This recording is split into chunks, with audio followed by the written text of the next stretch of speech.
The following episode is brought to you by FFB Cast. Stay tuned for your very own custom podcast, and don't forget to subscribe to our YouTube channel.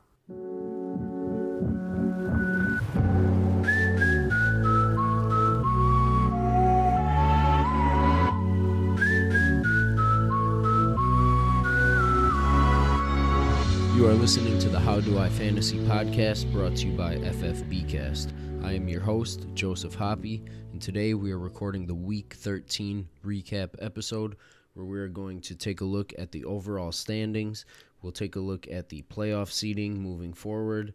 We'll also look at points leaders throughout the league, and then review each Week 13 matchup, as well as discuss our favorite teams to contend for a championship.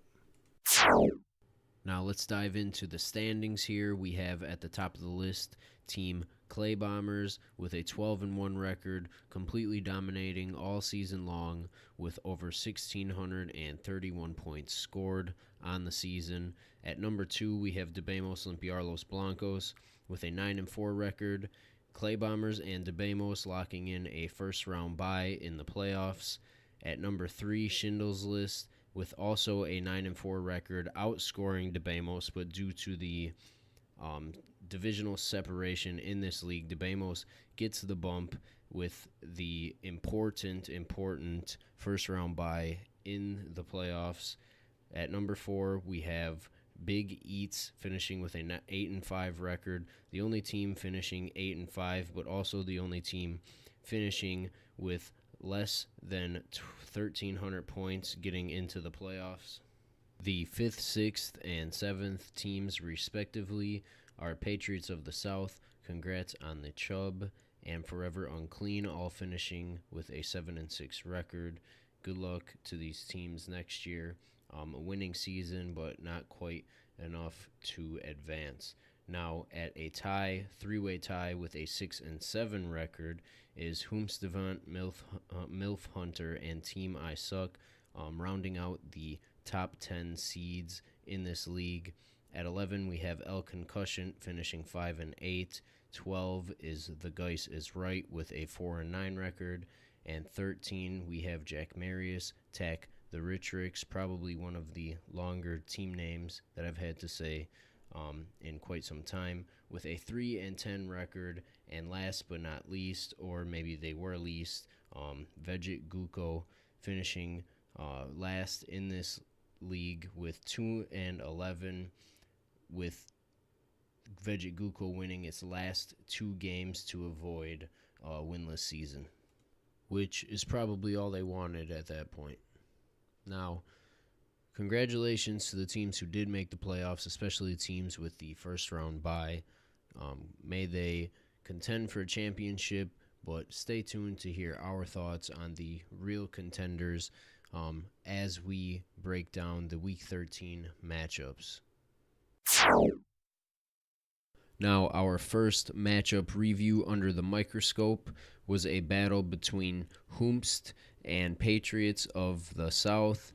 Not a close one. Hoomst finishing with 60.10 points. Patriots of the South 97.06.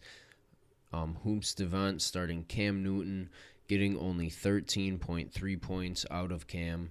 A disappointing effort there by Cam Newton. AJ Green goes down in this one as well. That injury is going to be big on Team Hoomst moving forward in the playoffs. AJ Green was a stud all year long until getting injured. He came back and re-injured himself, putting himself on IR. That is going to be a tough loss for Team Hoomst. Hopefully they can overcome that. They do have Tyreek Hill, who gave a mediocre effort as well with 5.5 points, but Tyreek Hill can put up 30 points on any given week. So still some strength there. Not quite as strong as it used to be at the wide receiver position for Team Hoomst, but they've got muscle and enough to move forward at least 1 week in the playoffs. I don't think that they are one of the worst teams I've ever seen. As for Patriots of the South, no, I'm just kidding. Patriots of the South is just fine. Anytime you draft Todd Gurley and he puts up the kind of numbers he has been putting up this season long, you're bound to make the playoffs. There's some individual players who can just do that, who can carry teams into the playoffs on their back. It also helps when you have a big boom or bust type quarterback in Deshaun Watson who can put up 27 points. We've also seen he can put up 9 points. But in this one, putting up a fair 16.96, just shy of 17 points, finishing outside the top 10 at quarterback, along with some bigger names in the league like Cam Newton and Tom Brady. That's a fair output by Deshaun Watson. When Todd Gurley gives you 30 points, you're happy to get 17 from your quarterback. Now, Emmanuel Sanders underperforming. He too goes down with an injury, finds himself on IR. This team not quite strong at the wide receiver position as Hoomst, but still Emmanuel Sanders should be one that this team can overcome. Good luck to Patriots of the South in the playoffs. Mike Evans and Brandon Cooks at the wide receiver position, as well as Todd Gurley at running back. They should definitely contend for a championship this year. Maybe one thing I would suggest is picking up as many other running back options as possible moving into the playoffs, with Dion Lewis as the RB2 for this team. Not too confident in Dion Lewis moving forward. One thing of note in this matchup was the 1.8 total points scored from the tight end position between both teams. Together, they only scored 1.8 points. Greg Olsen going down with an injury as well. Trey Burton, no reason, no excuse for putting up a goose egg. And for our second matchup, we have El Concussioned versus Clay Bombers, who put on another dominating display with 120.4 points. Clay Bombers beating down El Concussioned, who scored 92.62 points in this matchup. But you're bound to score 120 on a weekly basis when Pat Mahomes is your quarterback. He is on fire this year. In this matchup, he puts up 37 points, scoring 4 touchdowns, and just missing Tyreek Hill on a few big catches, which could have propelled him into the 40-point scoring for the week. At the running back position, Clay Bombers with James White and Alvin Kamara. James White rebounding after a poor week last week. He puts up 15.3 in this one. Alvin Kamara disappoints from an RB1 standpoint, putting up 11.2. I mean, when you have the best, you expect the best. Speaking of the best, we have Davante Adams atop his wide receiver group. Davante Adams stating this week that when players talk about the best wide receivers, his name is not in the top 3, and that he believes he is the best wide receiver in the league. He deserves to have his name in there with the Julio Jones, AJ Green, Odell Beckham type of receivers. Now Michael Thomas also joining that elite group. And for the wide receiver 2 on this team, no Michael Thomas. They have Corey Davis, who some analysts and experts believed could join that elite group, or at least the tier right beneath that group. Corey Davis seems to be a couple tiers outside of that group. Corey Davis, along with this whole Titans organization, fluctuates way too much, inconsistent, but he can put up big points. We saw that earlier this season. He has big boom or bust potential. I don't usually mention kickers too often, but we have Harrison Butker here. Harrison Butker is a good kicker if you are going to diagnose any kickers. Sometimes I throw them into my lineup, just what seemingly is on a sporadic and random basis. But if you're going to look at it from a deeper perspective, I think kickers in high-scoring offenses such as Kansas City have a good chance for you to score consistent points. You may get those weeks where a guy like Josh Lambo puts up 9 points because their team only scores 9 points in the game, whereas someone like Harrison Butker can put up 5 points because their team was so efficient on offense and only scored 5 touchdowns. Yeah, I said only 5 touchdowns. And that's because I think this is a broken system in fantasy. It does add randomness to it. Some other experts would tell you that it doesn't. It's not random at all. I think what should be done is we have extra points worth more points in fantasy, maybe 2 as opposed to a field goal worth 1 point. That way we can reward a backward scoring system and add some predictability to the position or eliminate it completely. Now, enough on kickers. Let's look at Mark Ingram for the flex position. Clay Bombers having a solid team all around. Obviously, you need to when you finish 12-1. This team should have no problem making a push. Now, on the other side, El Concussion, quarterback Drew Brees putting up only 7.28 points, getting stomped by Dallas's defense. New Orleans losing that game 13-10. Big loss for the Saints, unpredictable. I don't think anyone was thinking Dallas's defense would put the brakes on the Saints offense as they did in this one. We have Tariq Cohen at the running back position for this team, putting up huge numbers with 29.64 points. Tariq Cohen just goes off in this one, putting up 186 yards, throws a touchdown. That's right, throws a touchdown, and has 12 catches off of 14 targets. Just a big performance. I think he's showed earlier this season that he can put up these big explosive numbers. He also showed it last season towards the back end, and he has fared well as a PPR or half PPR type running back so far this season. Maybe this guy should have been mentioned first. He has come on as a stud late in the year after the Browns trade Carlos running back Hyde. Nick Chubb emerging from the crap that is the Cleveland Browns organization, which I shouldn't say because they are turning everything around, or so it seems that way.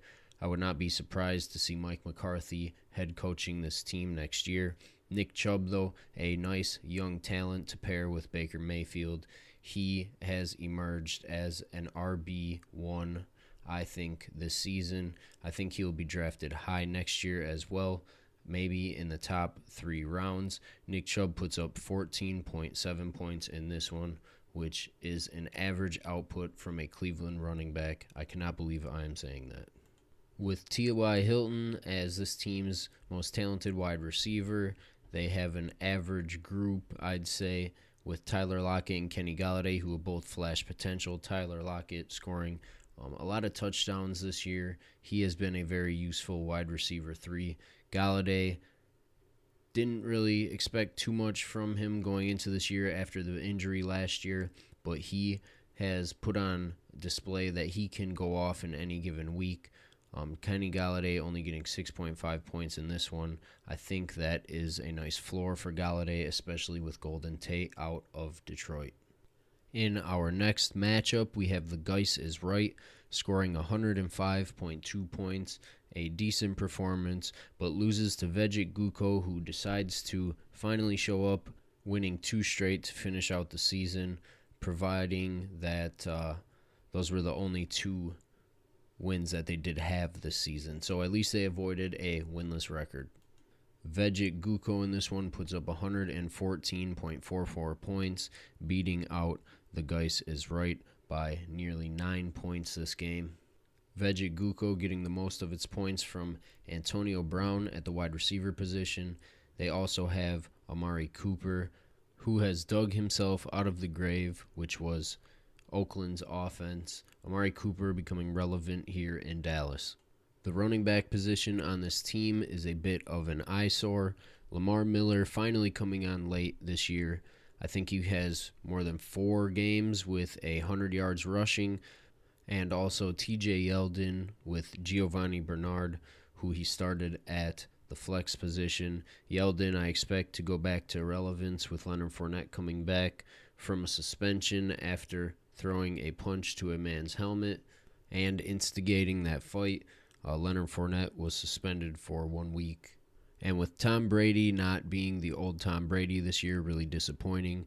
There is not much to brag about this team. So we will move on to the Geis is Right, who started Russell Wilson and got 28.8 points from Russell Wilson, putting on a big effort, scoring 4 touchdowns in their victory over the San Francisco 49ers. This team also not having the best looking running back group, probably slightly worse than Vegeta Guko. They have LeGarrette Blount, Tevin Coleman at the running back position. Tevin Coleman disappointing. Everybody thought he would step up and be at least an RB2 in that high-powered Falcons offense after Devontae Freeman went on IR. LeGarrette Blount is just a fill-in for Kerryon Johnson later this season. That wasn't the case earlier in the season, but LeGarrette Blount put on a couple good performances lately, but to me is a touchdown-dependent running back, especially if you're hoping for him to carry the weight of your fantasy team. But neither of these teams making the playoffs, so no worry or concern moving forward. The Geis is right comes up short on the season, although he had Keenan Allen and Robert Woods along with Julian Edelman at the wide receiver position, which in a league this deep I think is very solid. Cameron Brate at the tight end position, probably streaming all season long. It was tough for tight ends this year if you didn't have Zach Ertz or Travis Kelce. Even Rob Gronkowski was not the old Gronk that he usually is. Seems slower and older out there on the field. I'm wondering if this will be his last season. At least it will be his last season in that tier 1 of the tight end positions in my mind. Now, moving ahead to our next matchup between Jack Marius, Tack the Richrix, and Team I Suck. Team I Suck actually not sucking at all in this one, putting up 131.96 points to Jack Marius's 63.9, just completely dominating in this matchup, the biggest points blowout of the week. Team I Suck is gaining momentum going into the playoffs, sneaking by with that final seed. Jack Marius not making the playoffs, and it's understandable why. This team is in shambles. They had to start Colt McCoy this week at the quarterback position, getting only 2 points before going down with that nasty injury. Adrian Peterson may be the best player on this entire roster, along with Eric Ebron after Jack Doyle has went down with an injury. So Eric Ebron, I think he saw 16 targets, which is amazing. Keep starting Eric Ebron. He is in the top 5 tight ends rest of season. For Team I Suck, Phillip Rivers puts up nearly 26 points. David Johnson only scoring 7.7 points in Arizona's victory over the Green Bay Packers. David Johnson getting vultured twice by Chase Edmonds for the 2 touchdowns that Arizona scored in this one, surprisingly upsetting the Green Bay Packers. Another running back on this team is Philip Lindsay, who puts up 28.4 points in this match. Philip Lindsay really coming on strong, an undrafted free agent running back for the Denver Broncos. I think everybody expected Royce Freeman would have this role. No, it's Philip Lindsay, a hometown boy, just completely taking over this backfield. Mediocre at best are this team's wide receivers with Doug Baldwin and Golden Tate, although Golden Tate has his first big game with the Philadelphia Eagles, putting up 20 points in this one. Not sure if that'll be an indication of whether he is a viable wide receiver 2 going forward. We all know that Doug Baldwin has dropped the ball on the season, usually finishing in the top 12. Doug Baldwin is just not his old self. He is very touchdown dependent. He always was, but was scoring touchdowns on a consistent basis. Now at the tight end position, we have Jimmy Graham. Jimmy Graham, after breaking that thumb, has surprisingly been more useful in fantasy than he was the first 10 weeks of the season. He puts up 9 points in this one, seemingly getting more and more targets each week. Jimmy Graham now viable? I'm not sure I can answer that one yes. A possible playoff preview with this next matchup in Schindler's List and Big Eats. Schindler's List putting up lots of points this week, 121.14 versus Big Eats, 82.82. Just not enough for Big Eats to get the win, but he makes it to the playoffs regardless. So Big Eats is going to be all right, even though Andrew Luck was on their team scoring 8.52 points. Just a horrible performance by Andrew Luck in a team where where the Jacksonville Jaguars shut out the Indianapolis Colts 0-9.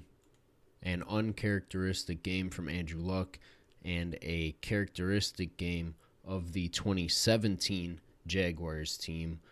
That hasn't been the case this season, but they were reminiscent in this one of last year's Jaguars' dominant defense. Marlon Mack and Matt Breida at the running back position for Big Eats. Marlon Mack, who came on strong after the few injuries he had earlier in the season, he does not put up good numbers in this one, 3.8 points. I just chalk it up to this game and keep starting Marlon Mack, especially the way that offensive line has been playing in Indianapolis. Now, Matt Breida, on the other hand, I think is out and will not be able to play for this team next week in the playoffs. At the tight end position, this team has Rob Gronkowski, who has underperformed this year and has been outperformed by so many other tight ends, very unlike Gronk. Like we mentioned earlier in the episode, Gronk just seems old and slow. He puts up 4.1 points in this one. Not what you're expecting from Rob Gronkowski. He's only had 2 games, I would say, this season where he looked and felt like the old Rob Gronkowski. Now he's dealing with nagging injuries. Well, actually, now he's as healthy as I think he's been all season, but these injuries keep coming up. This is a chronic thing for Rob Gronkowski, who I would not be surprised to see retire at the end of the year. Schindler's List has Matt Ryan at the quarterback position, who only puts up 8.64 points, 0.12 points more than Andrew Luck this season. So many bad weeks by quarterbacks who have been consistently well earlier this year. Joe Mixon at the running back position, along with Ezekiel Elliott, a great 1-2 combo. Joe Mixon performing like an RB1 when he is on the field. Ezekiel Elliott, we already know he is an RB1 and has producing that way, even though Dallas came off to a slow start to begin the season. For the wide receivers, they have Juju Smith-Schuster and Marquez Valdes-Scantling really fishing at that wide receiver 2 spot, along with the flex where they were forced to start Bruce Ellington. He's been decent in PPR, maybe half PPR if you just want your 6 or 7 points. Travis Kelce is the strong point of this team at the tight end position. He puts up 32.8 points in this one. Just a great performance from Travis Kelce and what we've come to expect. He is the new Rob Gronkowski now in the NFL, in my opinion, just based on his size and the way he plays. Zach Ertz, a more shiftier type of tight end, but Travis Kelce and Ertz seemingly the top 2 tight ends going into next season. So highlighting our next matchup is Forever Clean and Debemos Limpiar Los Blancos. Debemos winning this one with a score of 114 to Forever Unclean's 93 points. Just not enough to get it done for Forever Unclean. They had Dak Prescott put on an average performance with 15.2 points. Even though the Dallas Cowboys beat New Orleans in this one, Dak Prescott still with only 15 points. Kenyon Drake and Saquon Barkley lead the running back position for Forever Unclean. Saquon Barkley really coming on as a rookie, probably will be Offensive Rookie of the Year. Julio Jones and Josh Doctson at the wide receiver position, along with Zach Ertz at the tight end position. Julio Jones and Zach Ertz dominant. I don't know how Josh Doctson worked his way into that lineup. Now for flex, we have Cortland Sutton. Emmanuel Sanders going down for the year. Cortland Sutton, a good game in this one with 16.5 and should continue to see a lot of targets, the majority of targets in Denver. I see him being more consistent moving forward, but just not very explosive like Emmanuel Sanders was. Team Debemos having the combination of Ben Roethlisberger and James Conner. James Conner goes down in this one. He may be out a few weeks with a high ankle sprain. We'll see. Jalen Samuels is Pittsburgh's starter moving forward. Too bad this is not a Yahoo league because Yahoo, Jalen Samuels is tight end eligible. He has been all year. but now finally becomes relevant. So Jalen Samuels will be starting for Pittsburgh moving forward. Now, Josh Gordon and DeAndre Hopkins are this team's two wide receivers, a great duo. DeAndre Hopkins, high floor, high ceiling. Josh Gordon has shown flashes of potential so far with New England this year, so Josh Gordon can also put up big points any given week. Now, at the tight end position, this team has Jordan Reed, who seemingly came on strong when Colt McCoy took over. Jordan Reed seems as healthy as he's going to be and has been all year, and was getting consistent targets from Colt McCoy, but since he went down, we don't really know what to expect from Jordan Reed moving forward. So congratulations to Debemos Limpiar Blancos in this one. He locks in that number 2 seed moving into the playoffs. For our final matchup, we have MILF Hunter versus Congrats on the Chubb. A close one, not very high scoring. MILF Hunter putting up 83.5 points. Congrats on the Chubb, 95.5 points. Two teams with inappropriate names in a competitive matchup this week. Congrats on the Chubb solidifying himself with a win. Congrats on the Chubb, led by Aaron Rodgers this week with 16.32 points, but got outplayed, even maybe so, at the quarterback position by Odell Beckham. The two running backs on this team are Spencer Ware and Sony Michel. Spencer Ware should be solid moving forward with Kareem Hunt gone from this team. He takes over. That is Spencer Ware. Sony Michel, not a bad RB2. We've seen that he can get all the goal line work for New England. With Rex Burkhead back, we'll see if that remains true. Sony Michel puts up 7.5 points in this one, missing out on a chance for 2 touchdowns. I already mentioned Odell Beckham earlier, but this team also has Michael Thomas. I think wrapping up the top spot for the wide receiver group in the entire league. Michael Thomas and Odell Beckham, a great combination. Now for tight end, George Kittle, 10 points in this one. He has been consistent no matter who the quarterback is. He should be decent moving forward, outside my top 5, but inside my top 8. MILF Hunter rolls out Baker Mayfield in this one. He only puts up 11.88 points after stringing together a few great weeks before this matchup. Running back Christian McCaffrey puts up 26.6 points, and Austin Eckler underperforms from our expectations. Not that we were expecting him to be Melvin Gordon, but 6.8 is a disappointing week for the lead running back for a Chargers offense. We have Demaryius Thomas and Adam Thielen at the wide receiver position for MILF Hunter. This is a decent combination. I think you can expect average output, especially with Kiki QT dealing with injuries. He was a big deep threat in Houston. They also lost Will Fuller, so Demaryius Thomas, after coming over in that trade from Denver, finds himself in need, no matter what, to get on the field and receive some targets.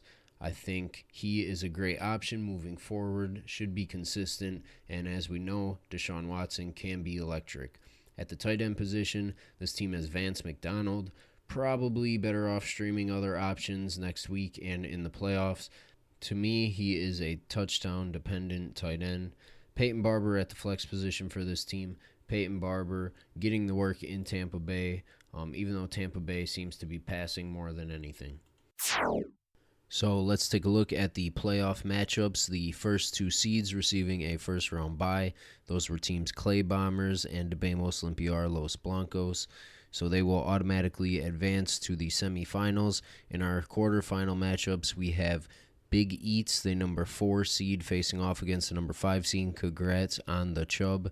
And we have Schindler's List facing off against Forever Unclean, a 3 seed and a 6 seed. Matching up in this one, I think Schindler's List has the advantage here. They are my favorite to contend for a championship. So once again, congratulations to those teams for making the playoffs.